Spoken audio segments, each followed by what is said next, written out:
Right, ప్రార్థన చేసుకుందాం ప్రియులారా. ప్రార్థన చేసుకుని కార్యక్రమం ముందుకు వెళ్దాము. దయచేసి ప్రార్థనలు ఎక్కించండి. పరిశుద్ధుడా, ప్రేమగల మా తండ్రి, మీ పరిశుద్ధమైన అతి పవిత్రమైన శ్రేష్టమైన నామాన్ని కృతజ్ఞత స్తుతులు స్తోత్రాలు తండ్రి.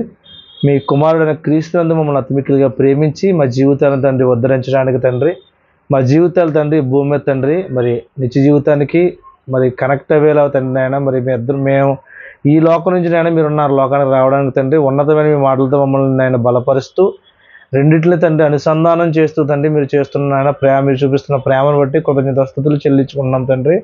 ఎంతవరకు ప్రార్థన ద్వారా కీర్తన ద్వారా నామను మహింపరుచుకున్నాం. కొద్ది నిమిషాలు తండ్రి నీ మాటలు మాట్లాడుతుండగా మాట్లాడటకు నాకును వినగల శక్తి నీ బిడ్డలందరికీ చూస్తున్న వారికి తండ్రి వింటున్న వారికి ప్రతి ఒక్కరికి నీ కృప నీ కాపుదల తండ్రి ప్రతి ఒక్కరికి దయచేయమని పరిశుద్ధాత్మ సహాయం కోరుకుంటూ అర్థిస్తూ సహాయం చేయమని వేడుకుంటూ ఈ ప్రార్థన మా ప్రభువైన యేసుక్రీస్తు వారి పేరిట అడిగి వేడుకుని జవాబు పొందుకుంటున్నాం మా కన్న తండ్రి. ఆమేన్.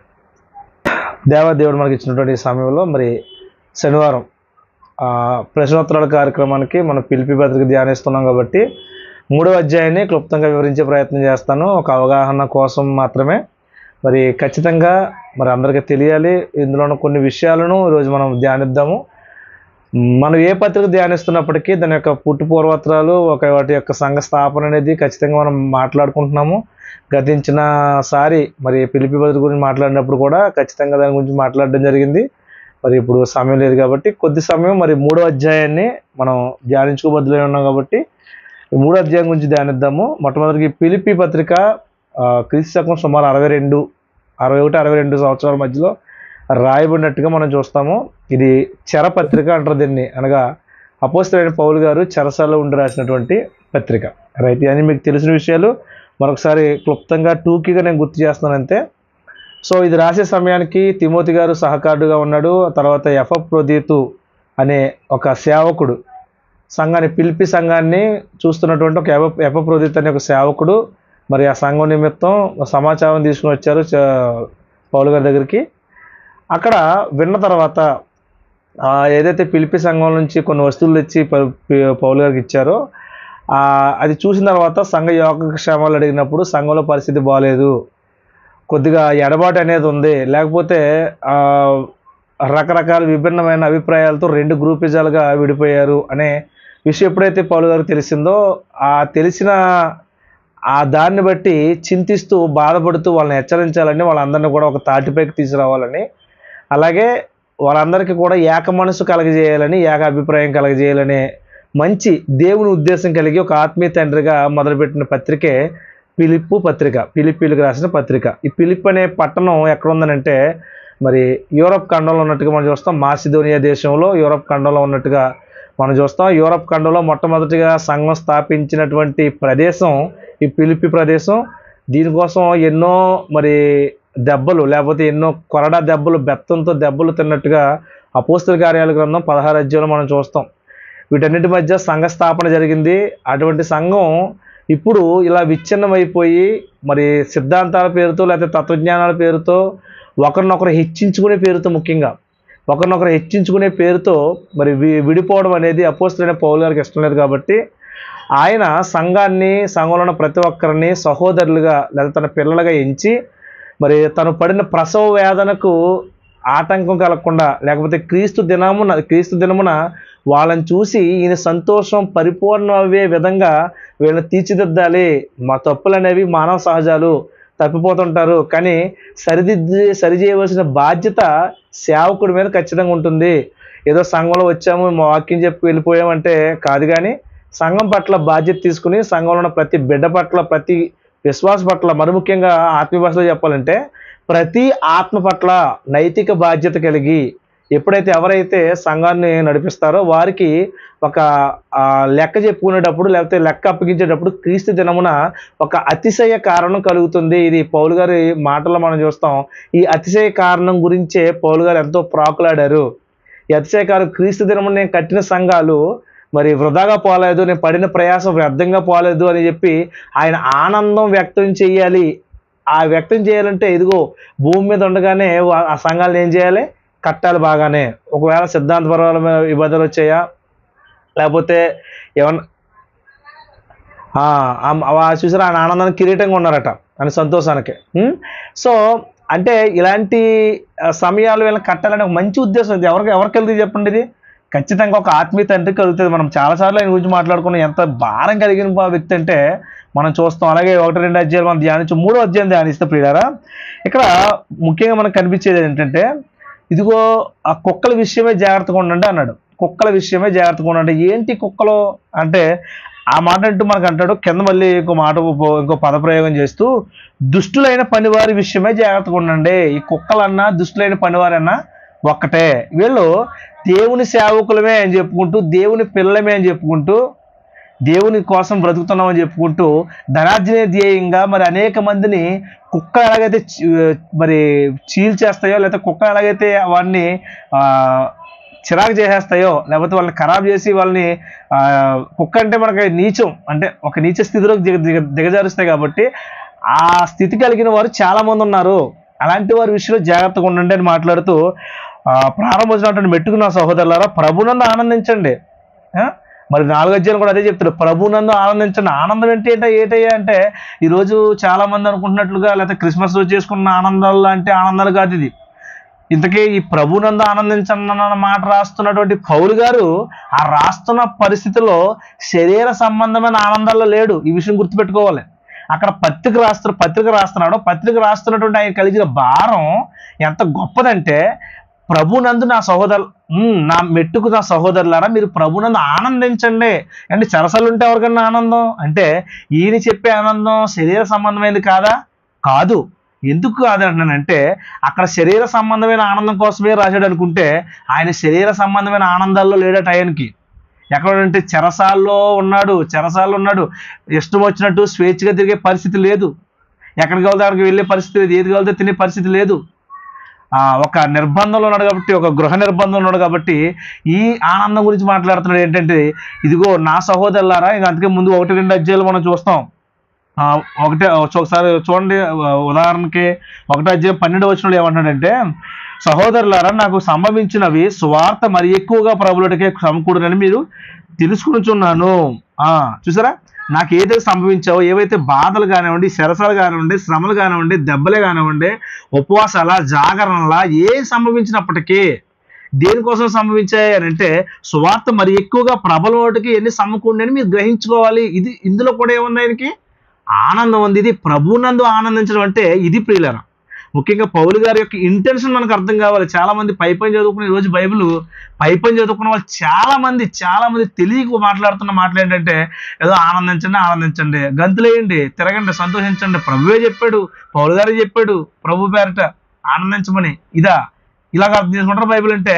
మరి కొన్ని విషయాలు కేవలం లిటరల్గా అక్షర రూపంగా తీసుకుని అక్షర జ్ఞానంతో మోసపోతున్న వారు చాలా మంది ఉన్నారు. కానీ లోతైన జ్ఞానం ఆలోచించిన వాడికి ఇలాంటి విషయాలు అర్థమవుతాయి. పౌలు గారు మాట్లాడుతున్నటువంటి మాటల్లో ఆంతర్యం ఎలా ఉందంటే, మరి ఇదిగో ప్రభునందు ఆనందించండి. అలాంటి ఆనందించండి. అదే సంగతి మీకు రాయడం నాకు కష్టమైనది కాదు, కానీ అది మీకు క్షేమకరం. అది మీకు రాయడం కష్టం కాదు, క్షేమకరం, మీకు ఇష్టం, మీకు అది మంచిది, ప్రయోజనకరం. అది కుక్కల విషయం జాగ్రత్తగా, ఎందుకంటే కుక్కలు వచ్చినాయి. కుక్కలనే ఒక కుక్క స్వభావం కలిగిన కొంతమంది వచ్చారు. వాళ్ళు ఏం చేస్తున్నారంటే 3వ వచనం అంటారు చూడండి. ఎందుకనగా 2వ వచనం చూడండి, నేను చదువుతున్నాను. కుక్కల విషయమే జాగ్రత్తగా ఉండండి, దుష్టులైన పనివారి విషయమే జాగ్రత్తగా ఉండండి, ఈ చాదనను ఆచరించే వారి విషయమే జాగ్రత్తగా ఉండండి. ఈ చాదనను ఆచరించే వారి విషయమే జాగ్రత్తగా ఉండండి. ఏ చాదన? చాదన అంటే అర్థం ఏంటి? అంటే ఖండించడం. అంటే ఏంటి చాదన? సున్నతి సంబంధమైన విషయం గురించి మాట్లాడుతున్నాడు ఇక్కడ. సున్నతి సంబంధమైన విషయంలో మాట్లాడుతూ ఈ చాదనను ఆచరించే వారి విషయంలో జాగ్రత్తగా ఉండండి. ఎందుకంటే ఇప్పటికే సున్నతి ఆల్రెడీ యూదులకు ఒకరికే సున్నతి అనేది ఆచారంగా ఇవ్వబడింది. ఇప్పుడు అన్యులకు ఉన్నటువంటి మరి వేరే దేశంలో ఉన్నటువంటి వీరికి మరి సున్నతి గురించి ఎందుకు అంటే, ఇదిగో సున్నతి చేయించుకుంటే కానీ మీరు మాలో కలరని చెప్పడానికి కొంతమంది వచ్చారు అక్కడికే. వారినే పౌలు గారు కుక్కలతో పోల్చాడు. వీళ్ళని విభజించేవారు, విడదీసేవారు ఉంటారు. ఇలాంటి కుక్క స్వభావం కలిగిన వాళ్ళు ఉంటారు. ఇలాంటి దుష్టులైన పనివారు ఉంటారు. పని చేస్తాం అనుకుంటారు, కానీ దేవుని పని కాదు అది. అక్కడ అవసరం లేని దాన్ని ఎక్కువగా వాదిస్తూ, మరి ఆ అవసరం లేని దాన్ని కూడా అనేక మంది విశ్వాసుల మీద రుద్ది వాళ్ళని కన్ఫ్యూజ్ చేయాలని, వాళ్ళ యొక్క మనోభావాలతో ఆడుకోవాలని మరి వాళ్ళు ప్రయత్నం పడుతుంటారు. అలాంటి వాళ్ళ విషయంలో మీరు జాగ్రత్తగా ఉండే సంగమా. ఇప్పటికే ఏకభావం లేదు మీకు. రెండో వచనం మనం చూస్తాం. 2వ అధ్యాయం ప్రారంభోచనంలో ఏకభావంలో చూడండి, 2వ అధ్యాయం 2వ వచనం చూస్తుంది, చదువుతుంది చూడండి. మీరు ఏక మనసులగునట్లు ఏకప్రేమ కలిగి ఏకభావం గలవారుగా ఉండి ఒక్కదాని అందే మనసు ఉంచుచు నా సంతోషమును సంపూర్ణము చేయుడి అంటున్నాడు. అంటే ఒక్క స్వభావం లేదంటే స్వభావం లేదు, ఒకరికంటే ఒకడు గొప్పగా హెచ్చించుకున్నాడట. ఒకరి నిమిత్తం ఒకరు నేనే గొప్ప అనుకున్నాడు. అందుకే మీరు ఒకరికంటే ఒకడు 3వ వచనం కక్ష చేత ఎదురను వృధాతిశయము చేతనైనను ఏమీ చేయక వినయమైన మనసు గలవారై ఒకరినొకడు తనకంటే యోగ్యుడని ఎంచుచు మీరు ప్రతివాడును తన సొంత కార్యం మాత్రమే కాక ఇతరుల కార్యములు కూడా చూడాలి. ఇది యేసుక్రీస్తు ప్రభు కలిగిన మనసు ఇది. సో ఇటువంటి మనసు మీరు కలిగి ఉండాలి. అక్కడ తగ్గింపు కావాలి. ఎంతగా తగ్గించుకున్నాడంటే ప్రభు పరలోకాన్ని కూడా పరలోకము కూడా విడిచిపెట్టి మీ దగ్గరికి వచ్చేంత ఎంతగా విధేయత చూపాడంటే సిలువ మరణం పొందేంత విధేయత. సిలువ మరణం గురించి ఎందుకు రాయించాలంటే ప్రపంచంలోనే ప్రపంచంలోనే అతి నీచమైన శిక్ష ఏదైనా ఉందంటే అది సిలువ శిక్ష. ఆ శిక్ష అనుభవించినప్పుడు, ఆ శిక్షకి వెళ్ళినప్పుడు వీడు చాలా తప్పు చేశాడు, ఘోర పాపివుడు, అందుకే ఇలాంటి శిక్ష వేశారని మరి ఒక నానుడు ఉంది అక్కడ. సిలువుకి అంత చరిత్ర ఉంది. మరి దాంతోపాటు అది మాత్రం కాకుండా దొంగలలో ఎంచబడినట్లుగా ప్రవచన నెరవేరిన దొంగలతో పాటు ప్రభువారు నిలబెట్టాడు, పరిశుద్ధిని దొంగలతో పాటు సిలువలో నిలబెట్టారు. సో ఇదంతా ఎందుకు ఎలాగొచ్చిందంటే ఆయన తగ్గింపు వల్ల వచ్చింది. ఇటువంటి జీవితం కావాలి కదా నీకు, ఇటువంటి సందర్భాలు కదా మనకు జీవితంలో కావాల్సిందని పౌలు గారు మాట్లాడుతూ, నా సహోదరులారు ఇటువంటి కుక్కలు ఉంటాయి, ఇలాంటి ప్రభు శిలువ త్యాగాన్ని కూడా విసర్జించే కొన్ని కుక్కలు ఉన్నాయి. ఇటువంటి వారి విషయంలో మీరు ఎలా ఉండండి, జాగ్రత్తే. కన్నించి కడకి ప్రభు మొదలుకొని మరి అపోస్తులను మొదలుకొని ప్రారంభ సంఘ క్రైస్తవులు మొదలుకొని ప్రతి ఒక్కరు చెప్పింది ఏంటంటే జాగ్రత్త. ఈరోజు సేవకులుగా మేము చెప్తున్నాం కూడా అదే, జాగ్రత్త నాయన. ఎందుకంటే కుక్కల సమాజంలో చాలా కుక్కలు తిరుగుతున్నాయి ఈరోజు. ప్రభు మాట ఎలా ఉందని, ప్రభు అలా రాయించాడని పూర్తిగా బైబిల్ మీద అవగాహన లేకుండా, పూర్తిగా బైబిల్ చదవకుండా ఏదో సందర్భం కానీ వాళ్ళకి అర్థమైన వచనాలు పైన తీసుకుంటూ లిటరల్గా తీసుకుంటూ ఇదిగో పలానా చోట బైబిల్ ఎలా ఉంది, పలానా చోట బైబిల్ ఎలా ఉంది, ప్రతి అడ్డమైన గాడిద కూడా ఈరోజు బైబిల్ మీద పడేయడం మనం చూస్తున్నాం.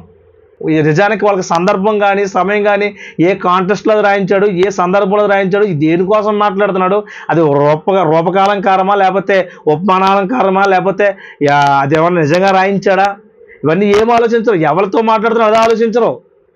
ఏంటంటే మళ్ళీ పలానా చోట ఉంది.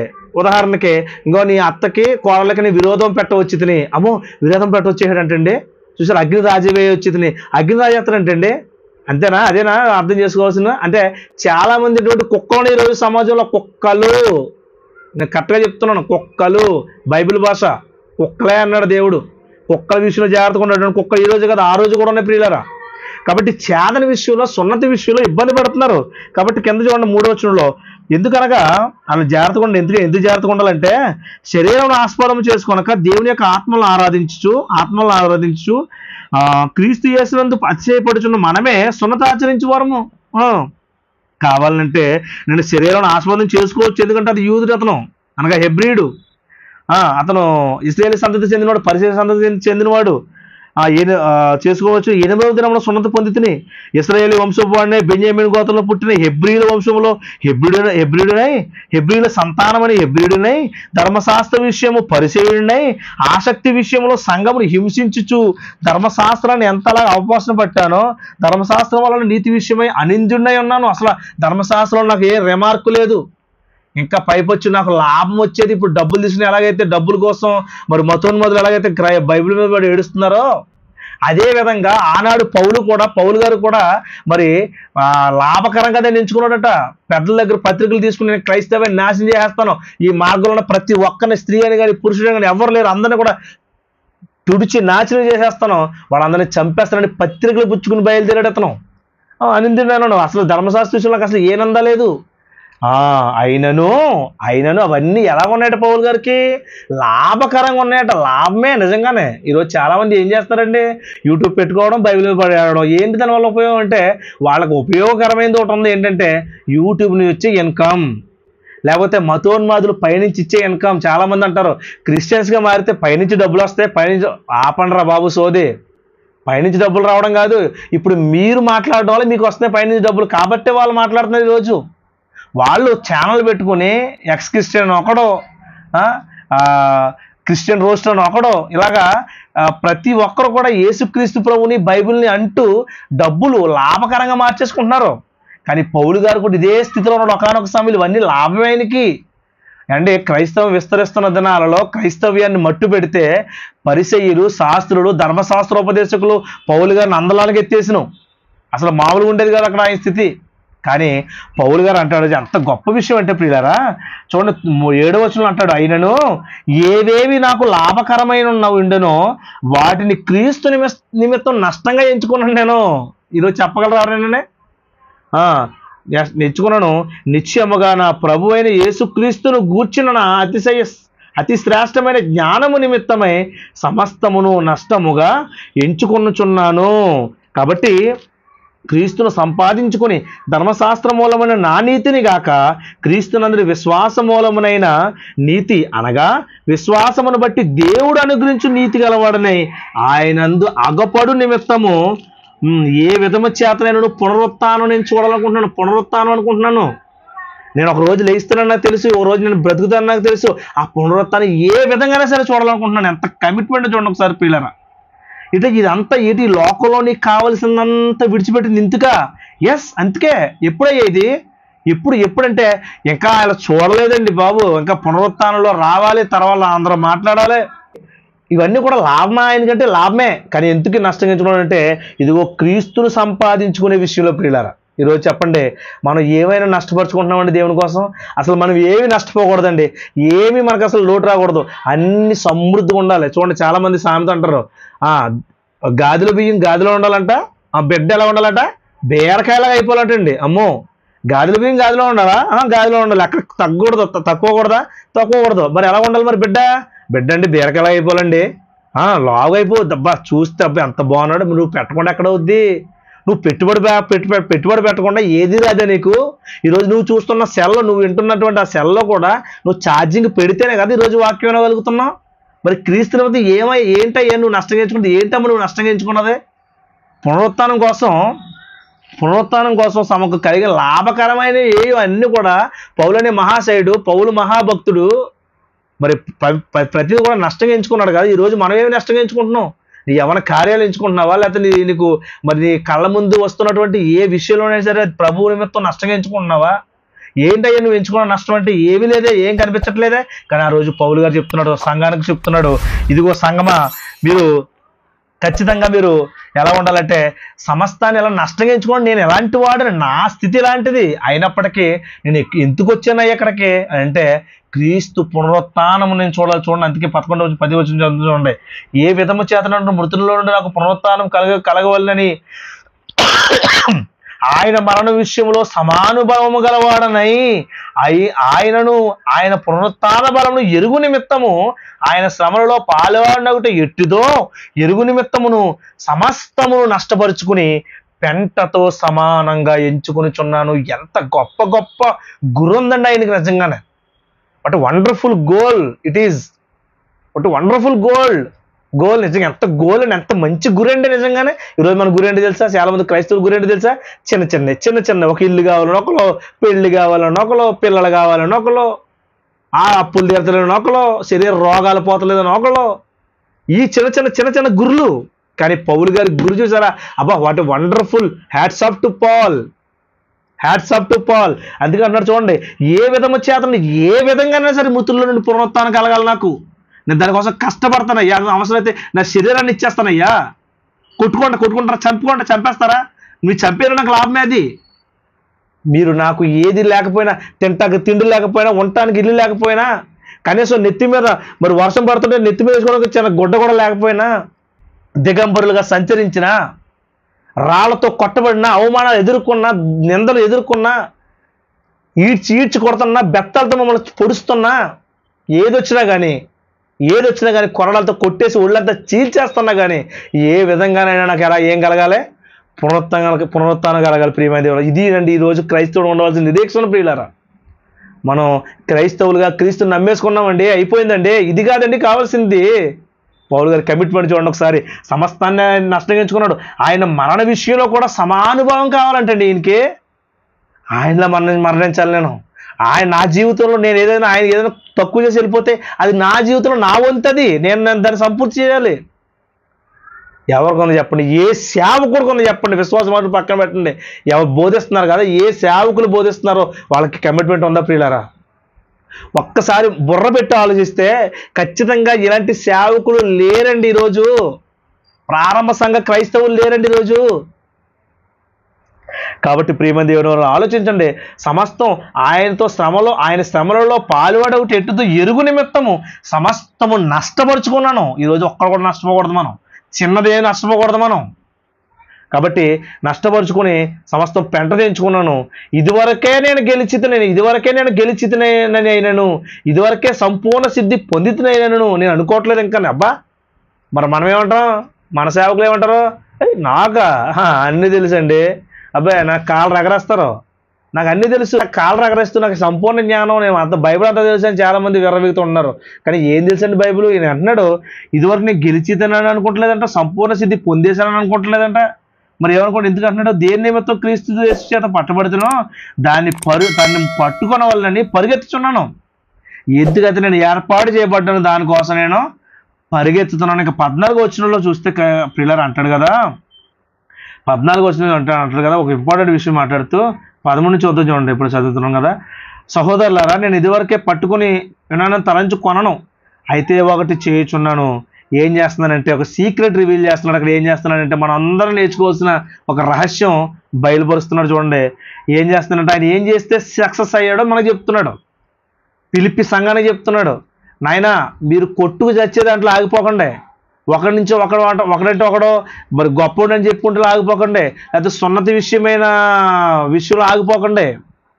మీరు ఏం చేయాలంటే మీరు ఈ విషయంలో ఆగిపోకుండా నేను ఏం చేసింది తెలుసా, నేను అయితే ఒకటి చేశాను ఏంటంటే నా వెనకున్నవన్నీ మర్చిపోయాను. చాలామంది చూసారా, గతకాల పాపాలు ఇంకా తలుచుకుంటూ ఏడుస్తుంటారు. అప్పుడు అలా చేశానండి, ఇప్పుడు నో షట్ అప్, అంతే అయిపోయింది, అక్కడతో నుదిలేయి. నువ్వు ఎప్పుడైతే పాపను ఒప్పుని విడిచిపెట్టావో అక్కడతో లాస్ట్, అది అయిపోయింది, క్షమించబడ్డ పాపాలు అయిపోయింది, విడిచిపెట్టు. అక్కడ విడిచిపెట్టేసి వెనకున్నవి మరిచి ముందున్న వాటికై వేగిరపడుచు అనే మాట రాయబడింది. వేగిరపడతాం అంటే తొందర పడిపోతాం, తొందర చూసారా, మన ఈ లోక సంబంధమైన వాటి కోసం వేగిరి పడిపోతుంటారండి. ఎక్కడైనా పలానా చోట ఏదో ఫ్రీగా వస్తుందని అనుకుంటే ఎంత వేగిరిపాటో, ఎంత తొందరపాటు, అబ్బా వెళ్ళిపోతారు దానికోసం పరిగెడతారు. కానీ ఆయనంట వెనకున్న మర్చిపోయి ముందున్న వాటికై వేగిరపడుచు క్రీస్తు యేసునందు దేవుని ఉన్నతమైన పిలుపు కలుగు బహుమానం అనేది ఒకటి ఉందట. ఎవరికంటే పౌలు గారికైనా ఉంటాయి, మనకేమైనా ఉందా? మనకి కూడా ఉందండి, మనకి కూడా ఉంది. పౌలు గారి లాగా మనకి కూడా ఉంది. ఆ బహుమానం, ఆ గిఫ్ట్ పొందుకోవాలని గురి యొద్దకే పరిగెడుతున్నాను తప్ప నేను గురి తప్పి తిరగట్లేదు. పిలిపిలారా, నేడున్న సంఘమా గుర్తుపెట్టుకో, పిలిపి సంఘంలోకి గురి తప్పిపోయారు. గురి తప్పి మరి ఒకళ్ళొకళ్ళు హెచ్చించుకునే స్థితిలోనూ అలాగే సున్నతి అనుకుంటాను తిరుగుతున్నారు తప్ప సున్నతి చేయించుకుంటారా బాబు? నీ సున్నతి తగలయ్యా, ఏ సున్నతరా అసలు విషయం? సున్నత దాటి ఎప్పుడో ముందుకు వచ్చేసారు అయ్యా, సున్నత ఎప్పుడో దాటేసాం. హృదయ సంబంధమైన సున్నత ఎప్పుడో జరిగిపోయింది. హృదయానికి సున్నతి జరిగే మన ప్రక్షాళనై పాప క్షమాపణ పొందే ప్రభు దగ్గరికి వచ్చాం. శరీర సంబంధమైన సున్నతి గురించి మళ్ళీ బోధిస్తే ఎందుకంటున్నావు అయ్యా నువ్వు? ఇది గారు కావాల్సింది సంఘంలో అని పౌలు గారు వాళ్ళకి బుద్ధి చెప్తూ మాట్లాడుతున్న మాటలు. ఒక గురి ఉంది, ఆ గురి దగ్గరకు పరిగెడితే మనకు రావాల్సిన బహుమానం ఉంది. ఆ బహుమానం పొందుకోవాలని నేను పరిగెడుతున్నాను, మీరు అలాగే పరిగెట్టండి. కాబట్టి 15 వచనం, కాబట్టి మనలో సంపూర్ణమైన వారు అందరము ఈ తాత్పర్యమే కలిగి ఉందాము. ఎవరికైతే బుర్ర ఉందో బుర్ర పెట్టి ఆలోచిస్తున్నాడో వాళ్ళందరూ కూడా ఏం చేయాలట? ఇటువంటి నా తాత్పర్యంతో మీరు ఏకీభవించండి. ఇటువంటి తాత్పర్యం మనం కలిగి ఉందాం. ఎందుకంటే నేను గురి వద్దకు పరిగెడుతున్నాను, అది ఒక మంచి లక్షణం ప్రియులారా, అది ఒక మంచి కార్యానికి, ఒక మంచి జీవితానికి పునాది. అది అక్కడ ఉన్న అసలైన జీవితం. అందరూ ఇదే తాత్పర్యం కలిగి ఉన్నాం. అప్పుడు దేని గూర్చేనను మీకు వేరు తాత్పర్యం కలిగి ఉన్నలా అదియు దేవుడు మీకు బయలుపరచును. అయినను ఎప్పటి వరకు మనకు లభించిన దాన్ని బట్టి క్రమంగా నడుచుకుందాం. ఇంక వేరే ఏమి సంఘంలో చెప్పించగలరు అయ్యా? సంఘంలో సున్నత అంటున్నారు, లేకపోతే మళ్ళీ ఇంకొకటి అంటున్నారు, యేసు దేవుడు కుమారుడు కాదు అంటున్నారు, దేవుడు కుమారుడే కాదు అంటున్నారు, పరిశుద్ధత అసలు యేసు పునరుత్థానం లేదని కొంతమంది అంటున్నారు అట దరిద్రులు. అసలు కట్టబడిందే పునరుత్థానం మీద కదా సంఘం. క్రీస్తు లేచి ఆ పునరుత్థానంలో అందరికి రుజువు చేసి మరి ప్రభువును తను రుజువు చేసుకుంటే దాని మీద కదా విశ్వాసం కట్టబడింది. అసలు పునరుత్థానం లేదని ఒకరు, సున్నతని ఒకరు, యేసుక్రీస్తు దేవుడు కుమారుడు కదని ఒకరు, రకరకాల తత్వజ్ఞానాలు సిద్ధాంతాలు తీసుకొచ్చి మరి సంఘంలో చూపిస్తున్నారు. ఏమొద్దు, మీకు ఏదైతే ఇప్పటివరకు మనకి ఏదైతే ప్రభు ద్వారా పరిశుద్ధాత్మ ద్వారా లభించిందో దాన్నే మనం కలిగి ఉందాం, దాని ప్రకారమే క్రమంగా నడుచుకుందాం. అక్రమం వద్దు, మనకి అక్రమదారులుగా మనం ఉండొద్దు, క్రమ ప్రకారమే నడుచుకుందాం. సో క్రమంగా నడుచుకుందాం. సహోదరులారా, మీరు నన్ను పోలు నడుచుకోండి. చూసారు అంత ధైర్యమో? మీరు నన్ను పోలు నడుచుకోండి, నేను మీకు మాదిరి ఉన్న ప్రకారము నడుచుకుని వారిని గుడిపెట్టి చూడండి. నేను మీకు మాదిరి ఉన్న ప్రకారం మీరు ఏం చేయాలి? ఎవరైతే గురికెళ్ళి ఉన్నారో నాలాంటి వారు, అనగా పౌలు గారు ఈ మాట చెప్పగలని ఏదో ఊరకనే చెప్పేసిన మాట కాదండి. ఇది విషయం జాగ్రత్తగా గమనించుకోవాలి. అలా చెప్పేసిన మాట కాదు, జీవితం జీవిస్తూ చెప్పారు. ఈరోజు చాలామంది నేను రోల్ మోడల్గా తీసుకున్నానండి పలానా వ్యక్తిని.